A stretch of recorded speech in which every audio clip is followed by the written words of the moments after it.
Hello, good evening. Welcome to my channel Yushi Talks. And today we are going to talk about Haiti that braces for unrest as president refuses to step down. We have a lot of details around this. Please continue to watch this channel and also subscribe to it. Let's get started. The poor now target the poor in Haiti. Many fear leaving their homes, buying groceries, or even paying a bus fare, acts that can draw the attention of gangs out to kidnap anyone with cash, no matter how little. Many schools shut down their doors this month not due to COVID 19 but to protect students and teachers against a kidnapping for ransom epidemic that began haunting the nation a year ago. No one is spared, not nuns, priests, or the children of struggling street vendors. Students now organize fundraisers to collect ransom to free classmates. Their hardships may only worsen as Haiti hurtles towards a constitutional crisis. The opposition is demanding that President Jovenel Moise step down on Sunday in a political showdown likely only to deepen the country's paralysis and unrest.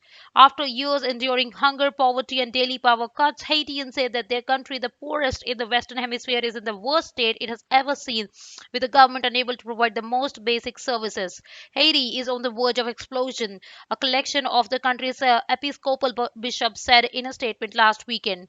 Mr. Moise's 5-year presidential term ends on Sunday, which is why the opposition is demanding that he step down. But the president is refusing to vacate office before February 2022, arguing that an interim government occupied the first year of his 5-year term. On Friday, the United States government weighed in an important opinion for many Haitians who often look to their larger neighbor for guidance or direction the political winds are blowing. A State Department spokesman, Ned Price, supported Mr. Moise's argument that his term ends next February and added that only that then a new elected president should succeed President Moise. But Mr. Price also sent a warning to Mr. Moise about delaying elections and ruling by decree. The Haitian people deserve the opportunity to elect their leaders and restore Haiti's democratic institution, Mr. Price said.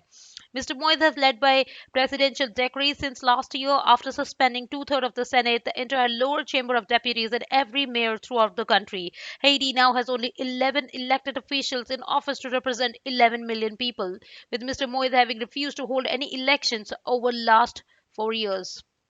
So Moise is seeking to expand his presidential powers in the coming months by changing the country's constitution. A referendum on the new constitution is set for April, and the opposition fears that the vote will not be free or fair and only embolden his budding authoritarian tendencies, assertions Mr. Moise denies. Andre Michael, 44, a leader of opposition coalition, the Democratic and the Popular sector, vowed that if the president did not step down, the opposition would stage more protests and engage in civil disobedience. There is no debate, he said. His mandate is over. The opposition hopes to tap into the discontent of the millions of unemployed Haitians. More than 60% of the country lives in poverty to fuel the protest, which in the past have often turned violent and shut down large parts of the country. Although the president has never been weaker, holed up inside the presidential palace, he is unable to move freely even in the capital.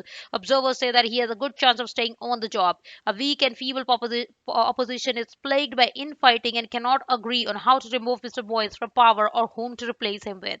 So that's all we have in today's news. Please continue to watch this space for more details and also subscribe to my channel. Thank you for watching me and you have a wonderful day ahead. Bye bye.